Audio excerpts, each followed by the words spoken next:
Hai semuanya, selamat datang di SU Journey, channel yang membahas tentang kesehatan, style, dan juga self-development. Hari ini gue akan membahas 6 tips memperbaiki penampilan untuk pria. Karena memiliki penampilan yang baik itu dapat memberikan banyak keuntungannya. Namun gak banyak orang yang sadar akan hal itu. Ya mungkin karena mereka nggak mau take action, atau mungkin harus membutuhkan usaha yang sangat besar. Atau bahkan beberapa dari kita tidak paham harus mulai dari mana. Memperbaiki penampilan yang gue maksud bukan berarti lu harus ganteng ya gitu. Karena ganteng itu adalah anugerah dari Tuhan. Sedangkan memperbaiki penampilan lu bisa membuat diri lu itu jadi lebih keren. Nah itu bisa kita usahakan. Ya paling nggak harapannya ini bisa menaikkan dari penampilan lu dari angka 4 menjadi 7 atau naik 3 level ya. By the way, ini bentuk gua pada saat zaman dulu, kurus, cungkring, ya kayak orang nggak punya angka harapan hidup. Tapi tahun demi tahun gua mencoba yang terbaik untuk memperbaiki penampilan gua dan personality gua, dan ini bentuk gua yang sekarang gitu. Untuk itu gua akan share kepada kalian 6 tips memperbaiki penampilan pada pria. Langsung aja, tips yang pertama adalah build a good physique. Latih tubuhmu agar memiliki bentuk tubuh yang paling maksimal yang bisa kamu miliki. Tidak cungkring dan juga tidak gendut. Kadar lemak atau persentase lemak yang rendah 9-15%. Kamu bisa tahu kadar lemakmu secara akurat biasanya di tempat-tempat gym atau di tempat-tempat sarana kebugaran sudah dilengkapi dengan fasilitas pengukuran persentase lemak ya gitu.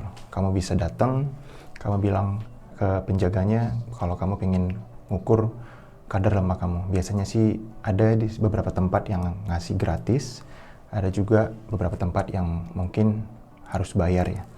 But it's okay, paling nggak kamu bisa tahu secara pengukuran yang akurat.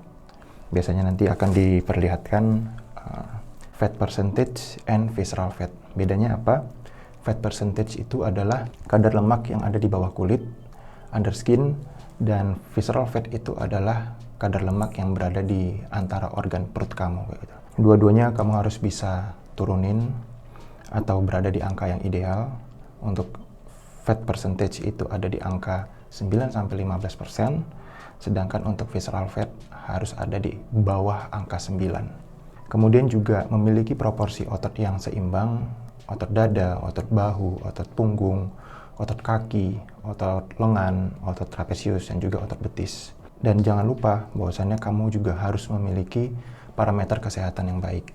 Biasanya sih simpelnya bisa kita lihat di blood glucose atau gula darah, kolesterol, dan juga asam urat. 3 hal ini bisa kamu lakukan pengetesan di mungkin apotek atau klinik yang memiliki alat untuk mengetes gula darah, kolesterol, dan juga asam urat. Ada yang beberapa variasi harga ya gitu. Mungkin mulai dari 35.000 sampai 50.000 gitu. Paling nggak dengan hal itu kamu tahu parameter kesehatan yang kamu miliki gitu. Nah, gimana caranya mewujudkan 3 hal yang di atas tadi? Fat percentage yang bagus, kemudian memiliki proporsi otot yang bagus, dan juga parameter kesehatan yang bagus gitu. Ada 3 cara menurut gua, yaitu kamu harus resistant training, cardio, dan juga diet. Nah, resistant training ini maksudnya latihan beban. Beban bukan berarti harus berat. Banyak orang yang salah kaprah ketika latihan beban. Mereka masukin beban sebanyak-banyaknya sehingga beban yang banyak tadi itu meningkatkan resiko cedera. Banyak orang yang masih belum bagus formnya ketika atau bentuk latihannya, namun sudah masukin beban yang banyak sehingga potensi cedera. Nah, kalau cedera, kamu harus totally rest atau full rest sehingga progres yang udah kamu lakukan akan terhenti di saat itu. Dan pada saat kamu sudah recovery, untuk memulai kembali biasanya ya niatnya akan hilang kayak gitu. Bahkan seorang Kai Green, salah satu ya kalau orang yang berada di dunia fitness mereka tahu gitu. Dengan otot dia yang sangat besar seperti itu pun dia selalu mengatakan bahwasannya dia latihan resistant training gitu, bukan weight training. Yang artinya dia memberi stres sebanyak-banyaknya kepada otot yang dia target sehingga hormon muscle growth atau pertumbuhan otot itu maksimal di otot yang dia maksud atau dia targetin gitu. Nah, untuk tips lengkap tentang bagaimana resistance training akan gue bahas di video selanjutnya ya. Kemudian untuk kardio gitu.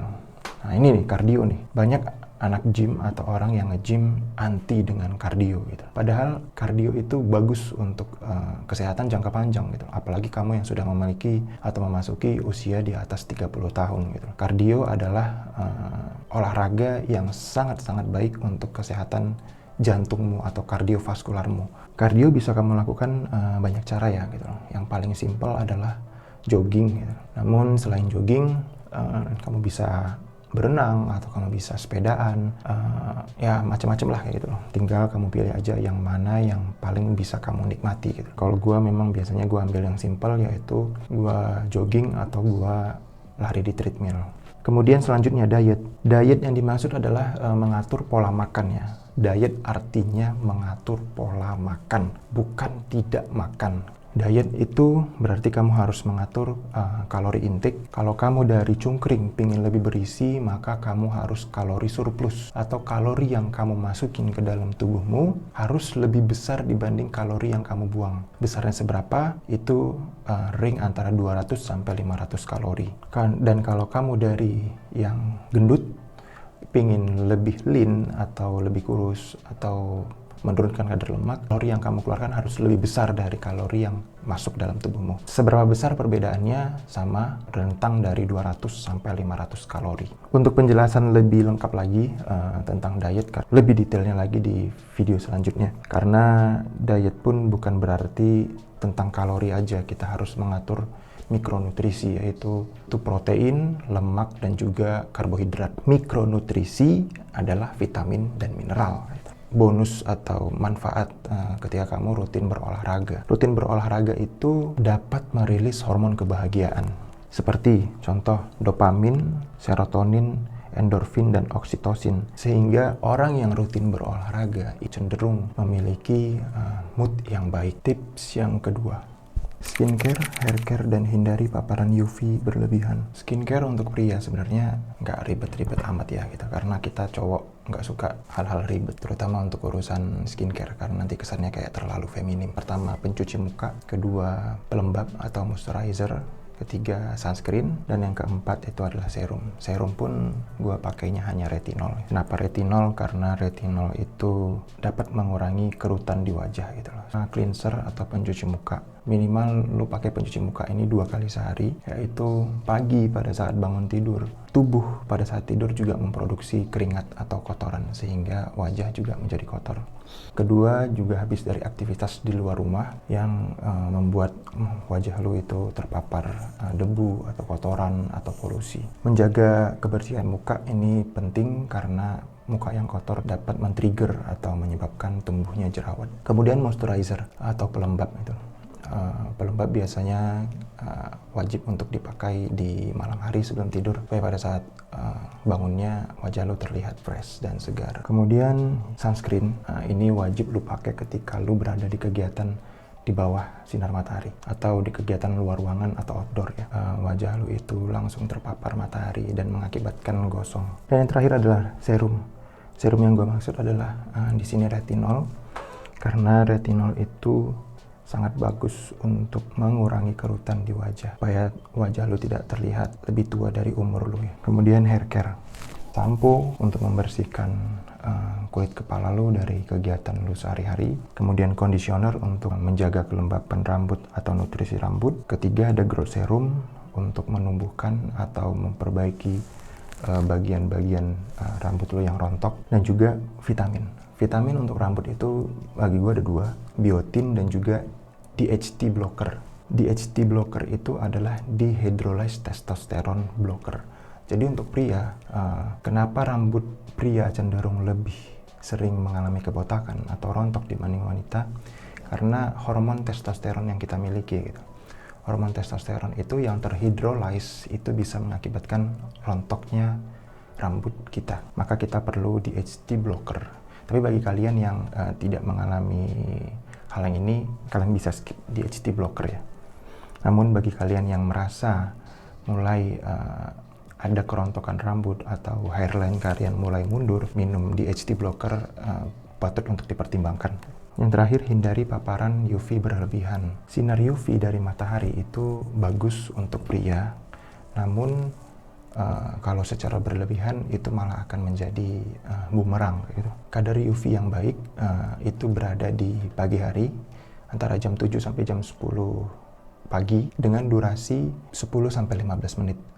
Namun kalau berlebihan itu hanya akan menimbulkan seperti jerawat, kulit berminyak, flek hitam, kanker kulit, dan juga kulit yang terbakar gitu. Tips yang ketiga, grooming. Pilihlah potongan rambut yang sesuai dengan bentuk wajah kalian. Maintain potongan rambutnya selama 3 sampai 4 minggu supaya potongan rambut kalian tetap berada di shape yang maksimal. Bentuk potongan rambut yang cocok dengan kalian bisa lihat di sini, atau kalian bisa eksperimen dengan rambut kalian.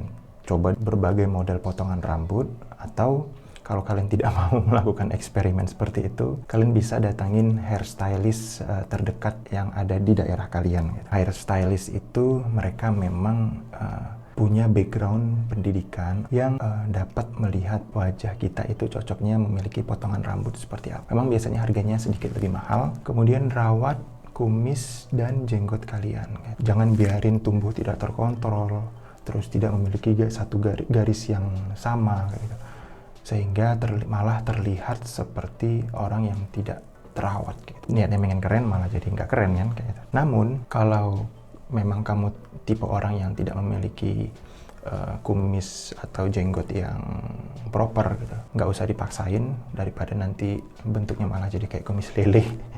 Jadi ya udah, mending di save aja. Tips yang keempat, kebersihan dan juga wangi yang menarik. Kebersihan yang gue maksud adalah kebersihan gigi atau mulut, kebersihan kulit, dan juga kebersihan kuku. Karena orang sangat notice dengan kebersihannya. Untuk menjaga kebersihan mulut, kalian bisa sikat gigi 2 kali sehari. Kemudian kalau memang kalian punya karang gigi, kalian bisa ke dokter gigi untuk scaling atau pembersihan karang gigi. Kemudian untuk memaintain kebersihan kuku, ya potonglah kuku kalian ketika sudah mulai sedikit panjang gitu, supaya nggak ada kotoran-kotoran hitam-hitam atau kuning-kuning atau ya noda-noda lain lah di kuku yang terlihat sedikit menjijikan gitu. Dan juga memiliki wangi yang enak. Sebenarnya wangi yang enak ini siapapun ya, mau cowok mau cewek, kalau bau itu rasanya kayak orang itu nggak betah ada di sampingnya dia gitu. Jadi kalian wajib pakailah deodoran supaya keringat kalian tidak bau kemana-mana atau ketek kalian tidak bau kemana-mana, dan juga pakailah parfum. Sekarang juga banyak pilihan ya. Parfum lokal juga sudah banyak yang sangat bagus gitu loh. Punya kualitas yang bagus, punya longevity yang bagus, punya radius wangi yang bagus. Dan untuk menggunakan parfum sendiri jangan berlebihan. 5-7 semprotan cukup. Lebih dari itu kamu hanya akan menyakiti hidungmu dan juga hidung orang lain yang ada di sebelahmu. Dan semprotlah di titik-titik tertentu yang efektif. Biasanya itu titik yang memiliki aliran nadi atau aliran darah yang kencang, seperti di leher, di dada, dan di siku. Tapi gua pribadi di siku kurang suka, kurang merekomendasi, karena aroma yang kita miliki itu kan dicium oleh hidung. Jadi gua biasanya menyemprotkan di area yang terdekat dengan hidung, dan gua prefer di leher, di dada, dan juga di bahu. Bahu itu bisa di baju. Kalau untuk di bahu bisa di baju atau di bahunya itu sendiri. Kemudian masuk ke tips yang kelima, berpenampilanlah dengan pakaian yang proper gitu. Fit is king. Jangan sampai kamu terkesan seperti baju minjem gitu, yang kebesaran atau kekecilan gitu. Ukurlah size yang sesuai dan juga bentuk atau jahitan tersebut cocok dengan badan kamu gitu.